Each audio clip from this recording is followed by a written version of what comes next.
विशाल today से मैं आपका साथी, आपका मित्र कुणाल पंत।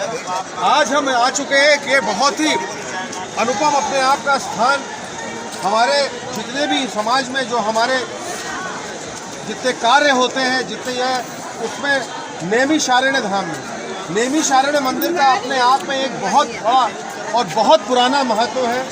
आप सामने देख रहे होंगे, यहाँ पर ये कुंड है, बहुत बड़ा कुंड है। कितने लोग इस कुंड में स्नान कर रहे हैं। हमारे कैमरा पर्सन भी आपको जूम करके इस कुंड के बारे में दिखा रहे हैं, इसकी रौनक बता रहे हैं।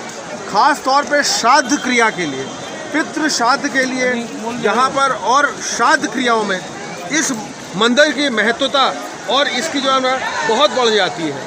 आप अभी मेरे सामने देख रहे हैं जैसे कि इस पूरे हवन कुंड में, और इस मंदिर का बहुत ही अविरल, बहुत ही अनुपम स्वरूप है। अलग अलग बहुत तीर्थ मंदिर बने हुए हैं। ये खास तौर पे नैमिषारण्य मंदिर जो है, लखनऊ से अगर हम कहेंगे तो हमारे लखनऊ राजधानी से 80-82 किलोमीटर दूर NH-24 जो लखनऊ सीतापुर हाईवे है, उस पर अंदर आके, डिस्ट्रिक्ट के अंदर आके जगह पड़ती है, ये स्थान है। और ख़ास तौर पे यहाँ पर ये पूरे मंदिर का जो कंप्लीट जो पूरा इलाका है, करीब 40 कोस अगर हम समझ सकते हैं तो करीब 27-28 किलोमीटर की पूरी परिधि में ये मंदिर है। इस मंदिर की भव्यता, इसकी सुंदरता अपने आप में एक बहुत अलौकिक है। और ख़ास तौर पे श्राद्ध क्रियाओं के लिए यहाँ पर इस मंदिर की और भी अनुकंपा और बढ़ जाती है। हमारे साथ ये बड़ा हर्ष का विषय है कि पुजारी जी भी साथ हैं। हम थोड़ा इनसे बात करना चाहेंगे। पुजारी विशाल टुडे से आपका बहुत बहुत धन्यवाद। मंदिर की महत्वता और इसके बारे में आप थोड़ा बताएं। बोलिए नैमिषारण्य धाम की जय। शतयुगे नैमिषारण्ये त्रेतायाम पुष्करे द्वापरे कुरुक्षेत्रे कलौ गंगा प्रवर्तते। सतयुग में तीर्थ नैमिषारण्य उत्पन्न हुआ, त्रेता में पुष्कर हुआ, द्वापर में कुरुक्षेत्र हुआ, कलिकाल में गंगा जी का प्रादुर्भाव हुआ। ये तीर्थ नैमिषारण्य नाभि गया के नाम से जाना जाता है। चढ़ गया गयादि बौद्ध में है, नाभि पेट चित्रों का नैमिषारण्य है, कपाल बद्री नारायण है। ये 3 गाँव से संबंधित रखता है। 88,000 महर्षियों ने पवित्र भूमि शोधन करने के लिए इस स्थान का चुनाव किया था। जो चक्रकुंड गोल घेरे के रूप में आप देखते हैं, ये ब्रह्मा जी के मानस पुत्र सनक नंदन सनातन सेठ कुमार मानव सृष्टि का दर्शन करने के लिए यज्ञ किया करते थे। ब्रह्मा जी के आदेशानुसार ज्ञान चक्र में आकर के बद्रिकारण्य, उत्पलारण्य, शैंधवारण्य इत्यादि जो 9 आरण्य जंगल हैं, वो जंगलों की परिक्रमा करने के बाद ये आरण्य से निकल रहा था। वो जो ऋषि लोग स्वाहा स्वाधा के द्वारा हवन करते थे, उसका धुआं उनके नेत्रों में जब लगा तो नीचे के लिए देखा तो सने सने धीरे धीरे ऋषियों की प्रार्थना से चक्रव्यूह भूमंडल पे आया। तो पृथ्वी में 7 तल होते हैं, अतल, वितल, सुतल, रसल, रसातल, महातल, धरातल। 6.5 पाताल को ज्ञान चक्र ने भेदन किया। पवित्र जल की धारा निकली, ऋषि लोग हाहाकार मचाने लगे। ब्रह्मा जी ने आकाशवाणी में संबोधित किया, नेमि छीणते तत्व नैमिषारण्य। जहाँ पे हमारे नेमि छीण हुई है वो नैमिषारण्य के नाम से जाना जाएगा। आप लोग बैठ करके तपस्या करो। और पंचकोशे कुमारी नाम एते नैमिष मंडले, ये 84 कोष के अंतर्गत जाना जाएगा और यहीं से मानव सृष्टि का उत्पादन होगा। इसका उल्लेख पद्म पुराण, ब्रह्म पुराण, वैवस्वत पुराण में मिलता है। और बाबा गोस्वामी तुलसीदास जी ने अपनी मधुर वाणी के अंदर कहा है कि बरबस राज सुत ही द्रौपदीना नारी समेत गमन बन कीना। अपनी धर्मपत्नी को लेकर के और पुत्र को उत्तराधिकारी बना करके नैमिषारण्य में तपस्या करने के लिए पधारे। तो जब पधारे तो यहाँ समुदाय में हाहाकार मच गया। क्यों? कि एक भोगाभिलाषी जीवन से निकला हुआ जीव तपस्या करने के लिए क्यों आता है? क्या कारण है? तो आए मिलन सिद्धि मुनि जानी, धर्म धुरंधर नृप ऋषि जानी। जितना ऋषि समुदाय था वो उनके पास आकर के निवेदन किया कि आप तपस्या क्यों करते हो? तो राजा ने कहा, हमारे पुत्र पौत्र दासी क्या सब परमात्मा ने दे रखा है। केवल हम परमात्मा के चरणों का चिंतन करने के लिए भोगाभिलाषी जीवन से निकल करके ये आरण्य में आए हैं। तो जैसे आप नैमिषारण्य आते हैं तो ब्राह्मणों के रूप में आपको मार्गदर्शन लोग कराते हैं। तो ये पद्धति कोई बनावटी नहीं है, ये आदिकाल से है कि जहाँ तहाँ तीरथ रहे सुहाए, मुनिन सकल सादर करवाए। महाराजा मनु और शत्रुपा को यहाँ के तीर्थ स्थलों का परिभ्रमण कराया गया। जब उन्होंने कहा कि हम तपस्या करना चाहते हैं, तो बोले तपस्या करने के पहले किसी इष्ट का चुनाव किया जाता है। तो मनु महाराज ने कहा कि हमने सूर्य वंश में जन्म लिया, हमारे इष्ट सूर्य देवता हैं। तो एक पैर दुई भुजा उठाए, रवि सन्मुख वही मन लाए। भगवान सूर्य की उपासना करने लगे तो विधि हरिहर तप देखी अपारा, मनुष्य मीप आए बहुपारा। जब कोई भोगा विलासी जीवन से निकल करके जो तपस्या करता है तो वैकुंठ में खलबली बचती है। क्यों? परमात्मा सर्वत्र दे सकता है, लेकिन अपने चरणों की भक्ति ये दुनिया जन को देता है। तो बाबा जी ने लिखा है कि वसुंधरा के ऊपर अनेकों बार ब्रह्मा विष्णु महेश पधारे, लेकिन जीव ने अपने नेत्र नहीं खोले। क्यों नहीं नेत्र खोले? कि उसका एक ही मकसद था, जो उनके मन के अंदर पवित्र क्षण विराजमान थे, वो क्षण उनको बाहर देखने को नहीं मिलते थे। तो ब्रह्मा जी ने फिर निवेदन किया कि कैसे ये तपस्या में गए। तो विधि हरिहर तप देखी अपारा, मन समीप आए बहुबारा। जब अनेकों बार आए तो मनु महाराज ने कहा कि महाराज हमें झुठलाओ मत, मांगना मुझको नहीं आता है। अब आप कहते हो मांगो मांगो मांगो मांगो मांगो, अब अगर मैं मांगूंगा तो आप देने में असमर्थ हो जाएंगे। बोले क्या मांगना चाहते हो? बोले आप सरिस खो जाऊँ कहा जाई, प्रभु मैं तने हो तुम आई। हे परमात्मा, हमारे घर में पुत्र होकर के अगर तुम आ जाओ तो हमारा जीवन 7 पुष्टों के लिए कृतार्थ हो जाए। अब भगवान असमंजस में पड़ गए। बोले तुमने अकेले तपस्या नहीं की है, साथ में धर्मपत्नी भी तपस्या करती है। हम अपनी माता से निवेदन करेंगे, हो सकता है कोई दूसरा वरदान मांग ले। तो आजकल की धर्मपत्नी होती तो कह देती मेल फैक्ट्री डाल दो, लेकिन वो सती थी। और उसने क्या कहा कि नाथ चतुर नृप जो बर मांगा, सोई कृपाल मोहि अति प्रिय लागा। अपने पति को चतुर बताया। क्यों? कि चतुर वो होता है जो परमात्मा की भक्ति का निरूपण करे, और मूर्ख वो होता है जो मांगे। मांगना नहीं चाहिए। क्यों? कि परमात्मा ने तुमको सब कुछ दे रखा है, केवल एक वस्तु नहीं दिया है, भाव और भक्ति। तो जीवन में भाव और भक्ति का जो सृजन करते हैं, उनकी 7 पीढ़ियाँ आगे की और 7 पीढ़ियाँ पीछे की कृतार्थ हो जाती है। तो भगवान ने यहाँ पर आशीर्वाद दिया है कि आप अयोध्या में जाकर के आज दर्शन होंगे और ये माता कौशल्या होंगी। वहाँ आकर के हम पुत्र का नाता निभा करके और आपको कृतार्थ करेंगे। अपनी गाड़ी को विराम देते हुए तीर्थराज को नमस्कार करते हैं। हमारे मध्य में जो ये यत्र तत्व से लोग पधारे, मैं इनका आभारी हूँ कि हमारे तीर्थ की, हमारे प्रदेश की गरिमा को आगे बढ़ाएं और जो सनातन धर्म मुक्त होता है इसकी जड़ को मजबूत करें। इसी आकांक्षा के साथ सब कुछ करो। पंडित जी, बस मेरा आपसे एक अंतिम प्रश्न ये है कि जैसे हम लोग यहाँ पर अपने पितृ श्राद्धों में तो खासतौर पे कुछ और भी मौके होते हैं कि जहाँ पर नैमिषारण्य की और इस मंदिर की खासतौर पे जो अलौकिक, अद्भुत, अविरल सुंदरता है, क्या उसमें भी कुछ आपको लगता है? देखिए, हम नैमिषारण्य के निवासी हैं और यह तीर्थ सनातन धर्म से जुड़ा हुआ है। हम 57 वर्ष की बात आपको बताते हैं, क्योंकि नैमिषारण्य परम पवित्र है। और जो व्यक्ति अधोगति में प्राण को छोड़ते हैं, अकाल मृत्यु हो गई हो, सर्प ने काट लिया हो, बाघ ने मर गया हो, फांसी के फंदे से झूल गया हो, इत्यादि जो नाना प्रकार दुर्गति के द्वारा प्राण निकलते हैं, उनको पिंडदान करने से नैमिषारण्य में शांति और मुक्ति का केंद्र है। क्यों? कि नैमिषे अनिमिष क्षेत्र ऋष्यौन का दया सत्रम स्वर्गाय लोकाय सहस्र सम्यासत। हमारी पलक गिरने को अनिमिष कहते हैं। इतने ही समय में शौनकादिक ऋषियों को सूत जी महाराज ने उपदेश देकर के वैकुंठ का अधिकारी बनाया। महाराजा दधीच ने अपने प्राणों को यहाँ परोपकार के लिए छोड़ा। उनका इतिहास निकलता है कि शिव दधीच हरिचंद्र नरेशु शहे धर्महित कोट कलेशु। अन्य तीर्थों में पिंडदान का महत्व समय से होता है। जैसे हम गया जाते हैं तो क्वार के महीने में जाते हैं, आषाढ़ के महीने में जाते हैं, चैत के महीने में जाते हैं और पौष के महीने में जाते हैं। क्यों? कि चतुर्थ युग पर्यंत 4 युग बीत गए और 4 युगों की महानता को लेकर के इन महीनों का निर्माण किया गया।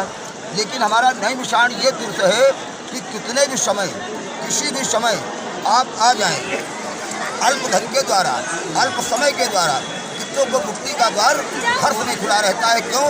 कि ये बंद रूपी विष्णु रूप है। पृथ्वी पे 8 वैकुंठ हैं। ये 8वां वैकुंठ नैमिषारण है। क्यों कि मनु महाराज ने तपस्या जब किया तो एक पुत्र को मांगा था और 4 पुत्रों की प्राप्ति हुई। तो जो यहाँ एक पैग आप चलेंगे तो 4 पैग चलने की आपको महानता प्राप्त होगी। क्यों कि गंगायाम योजने यज्ञ, गंगा में जाते हैं तो 1 योजन आपको चलना पड़ता है 4 कोस 12 किलोमीटर। 12 ऋष्याम अर्ध योजने, जब 12 ऋषि आप जाते हैं तो आपको मान लो 3 कोस पैदल चलना पड़ता है, तो आपको पुण्य मिलता है। और कुरुक्षेत्र कोष में कम सूर्य ग्रहण के समय जब जाते हैं तो 3 किलोमीटर जब पैदल चलते हैं तो आपको पुण्य मिलता है। और नैमिषे जब पगे पगे, नैमिषारण में जितने पैर आप उठा करके रखते हैं उतने अष्टमेधों का फल आपको बिना दान के, बिना पुण्य के, बिना जप के और बिना तप के आपको प्राप्त होता है। क्यों कि तीर्थ पर नैमिष विख्याता अति पुनीत साधक सिद्धिदाता। और इसमें स्नान करने से क्या फल मिलता है? चक्र तीर्थम महत्वपूर्ण सर्व पाप प्रणाशनम वर्तते मध्य भागे पृथ्वीदान सर्वनाथकम। ये जन्म जन्मांतर के पातक को नष्ट करने के लिए ऋषियों ने अमावस्या के रूप में, पर्व के रूप में इसको बनाया था। यहाँ महाभारत कालीन के बाद 5 पांडव भगवान श्री कृष्ण ने तपस्या किया। क्यों कि गुरु और पांडु सगे भाई भाई थे और अपने भाइयों को पांडु वंश ने ध्वंस किया था। तो उनको प्रायश्चित जब न किया तो उनकी आत्मा उनको धिक्कारने लगी, करे जिनके लिए मैंने युद्ध किया वो समाप्त हो गए, अब उसके बदले में राज्य के तो दूर रहा, हमें तो पाप लग गया, ये पाप कैसे छूटेगा? तो भगवान श्री कृष्ण ने कहा कि नेत्रों से मैंने देखा, मुझे भी पाप लगा है, हम भी तुम्हारे साथ चलते हैं नैमिषारण में। और वहाँ अमावस्या का पर्व लगता है, अगर वही पर्व सोमवार को लग जाएगा तो हमारे दोनों के पातक छूट जाएंगे। इस जिज्ञासा को लेकर के 12 साल तपस्या करते रहे, लेकिन दैव कृपा थी। 12 वर्ष तक अमावस्या का पर्व तो लगता रहा, लेकिन सोमवती अमावस्या का पर्व नहीं लगा। तो उन्होंने श्राप दे दिया कि जाइए, हमें आपने मुक्त नहीं किया, और जब घोर कलकाल आएगा तो अधम प्राणी स्नान करेंगे जो आप नेत्र से देख रहे हैं। बहुत आपने विस्तृत और बहुत ही अद्भुत जानकारी और बहुत बृहद रूप में आपने इस पूरे नैमिषारण की इसकी अद्भुत लीला, इसकी यहाँ पर महानता, इसके बारे में आपने वर्णन किया है। पंडित जी, खान जी, हमारे चैनल से आपको अनेकों शुभकामनाएं और इस विशाल टुडे से बात करने का आपको बहुत बहुत धन्यवाद। विशाल टुडे से मैं आपका साथी, आपका मित्र। देखिए साथियों, आज हमने यहाँ पर इस भव्य स्थान नैमिषारण्य मंदिर, जो अपने बहुत बड़े परिसर में यहाँ बचा हुआ है, बसा है, और इसमें यहाँ हमारे साथ एक बहुत गर्व का विषय है कि एक सामने एक श्राद्ध की पूजा भी है, जो हमारे आपके कैमरा पर्सन आपको जूम करके दिखा रहे हैं। इस पूजा के बारे में थोड़ा सा यहाँ पर हमारे साथ एक यहाँ के ही पुजारी जी अशोक कुमार दीक्षित जी, पंडित जी, जिनको डालडा गुरु भी यहाँ पर कहते हैं, वो हमारे साथ हैं। इस भव्यता, इसकी सुंदरता, नैमिषारण्य मंदिर के बारे में मुख्य रूप से यहाँ पर जो श्राद्ध क्रियाएँ होती हैं, श्राद्ध पाठ जो होते हैं, इनके बारे में थोड़ा सा हम अपने इन दीक्षित जी से भी जानना चाहेंगे। दीक्षित जी, यहाँ पर किस किस तरह की यहाँ पूजाएँ संपन्न होती है? श्राद्ध क्या है? चरण गया गया जी है, नाभि गया निमशान है, कपाल गया बद्रीनाथ है। यहाँ निदान करने से पितरों का पेट भर जाता है, इसीलिए यहाँ निदान होता है। चरण गिर जाएंगे तो चरण की पूजा होगी, गया जी जाएंगे तो चरण की पूजा होगी, और बद्रीनाथ जाएंगे तो कपाल की पूजा होगी। इसका महत्व ये है। इसका महत्व ये है, मैं समझता हूँ ये बहुत बड़े परिसर में यहाँ पर और भी बहुत सारे छोटे मोटे, जैसे अभी हम ये तीर्थ नैमिषारण्य में हम लोग खड़े हुए हैं, इसके आसपास में भी बहुत सारे मंदिर। आसपास या ललिता देवी का स्थान बहुत बढ़िया है, वेदव्यास जी का स्थान है, हनुमान जी का स्थान है, देवपुरी बोलते उसको है, यहाँ रुद्रावत बोलते हैं, बहुत बढ़िया स्थान। वहाँ बेलपत्ती आप चढ़ाएंगे तो कटी बेलपत्ती नीचे चली जाएगी और समूची बेलपत्ती ऊपर आ जाएगी, वो स्थान यहाँ पर। जैसे पंडित जी, अभी हम यहाँ देख रहे हैं एक सामान्यतः एक परिवार जो अपनी श्राद्ध पूजा के लिए आए हुए हैं, परिवार के कुछ सदस्य भी बैठे हुए हैं। इस तरह के क्या है, यहाँ पर बहुत सारे श्राद्ध क्रिया करने के लिए परिवार यहाँ आते रहते हैं। क्या बहुत दूर दराज से भी लोग यहाँ आते हैं? बहुत दूर दूर से आते हैं, आपके पहाड़ क्षेत्र के बहुत लोग आते हैं, नेपाल से आते हैं, आपके बद्रीनाथ है, केदारनाथ है, जम्मूत्री है, गंगोत्री है, हिमाचल प्रदेश है, ये सारी जगह से आते हैं, मुंबई है, कलकत्ता है, हर जगह से यहाँ श्राद्ध करने के लिए नैमिषारण्य को आते हैं। बहुत बहुत आपने इसकी महत्वता, इसके बारे में जो विद्वता है यहाँ के इस पूरे क्षेत्र की, करीब कितने वर्ष पुराना ये नैमिषारण्य मंदिर है? ये सज्जू का नैमिषारण्य है, सज्जू के नैमिषारण्य और तेतायाम चतुष्कली द्वापर कुरुक्षेत्र कलो गंगा बोलते हैं। इस सज्जू का निशान है, इसको सज्जू से निशान मिला है। जैसा हम देख रहे हैं पंडित जी, यहाँ सामने भी एक पूरा परिवार आया हुआ है, यहाँ पर शादी किया है। हमारे पंडित जी आचार्य जी दिनेश उप्रेती जी भी इस कार्य को यहाँ पर संपन्न करा रहे हैं। तो क्या यहाँ पर मैं ये समझ सकता हूँ, जैसे अभी आपको बताया कि बहुत दूर दराज के लोग भी आते हैं, एक हमने सामने देखा था एक हवन कुंड था जहाँ कुछ महिलाएं और पुरुष वो स्नान भी कर रहे थे। वहाँ महंत जी से भी अपने काफ़ी देर तक उनसे बातचीत की। उसकी क्या प्रमुखता है, क्या विशेषता है? यहाँ तो स्नान करने का कोई महत्व ही नहीं है। स्नान तो गोमती जी में करना चाहिए, यहाँ तो आचमन करना चाहिए। आचमन जी, आचमन होगा। जैसे वहाँ पर कुछ लोग स्नान भी कर रहे थे, उसकी भी कुछ क्या विशेषता, कुछ प्रमुखता है? कोई इसकी व्यवस्था यही है कि आचमन करने के उसका जल ले जाए घर में छिपके जाकर, और इसकी बहुत प्रमुखता है। विशाल टुडे से बात करने का आपको पंडित जी बहुत बहुत धन्यवाद।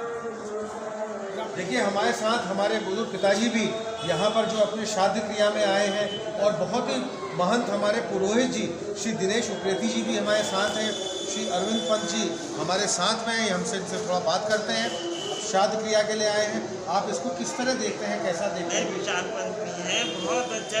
मैं यहाँ जब मैं पढ़ता था, करीब समझ लीजिए 70 साल पहले आया था जब यूनिवर्सिटी का।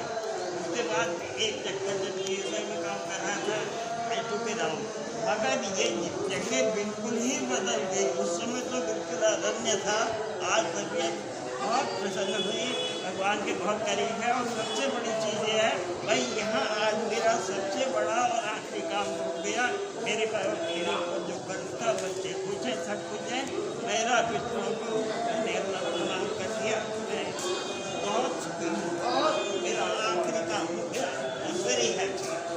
पिताजी विशाल टुडे से आपका बात करने का, और हमारे साथ हमारे बहुत प्रखर आचार्य जी श्री दिनेश उप्रेती जी भी हमारे सामने हैं। इन्होंने पूरे कार्य को संपन्न कराया। मेरे ख्याल से 2 शब्द आप उप्रेती जी के लिए भी कुछ मैं तो उनका विशेष रूप से आभारी हूँ। बहुत अच्छी तरीके है, और दूसरा कान कम सुनने की वजह से मशीन लगाता नहीं, बहुत परेशानी होती है। तो हमेशा ही दिखाते चले आए हैं। आपने बहुत ही उदारता के साथ हमारे साथ किया। हालांकि हमको चलने में बहुत देर हो गई थी, मगर फिर भी वो अपने सहयोग में रहे और बहुत ही सुंदर तरह से मैं प्रसन्न हूँ। बिल्कुल बहुत अच्छी तरह से सारा एक कार्य देखने संपन्न करा दिया। और इत्तेफाक से जैसे अभी लोग बता रहे हैं, ये उत्तराखंड की जगह है जहाँ हम लोग ये सब कर रहे हैं। मेरे लिए तो ये और भी विशेष रूप से प्रसन्नता की बात है। पिताजी विशाल टुडे से बात करने का आपको बहुत बहुत धन्यवाद। हाँ,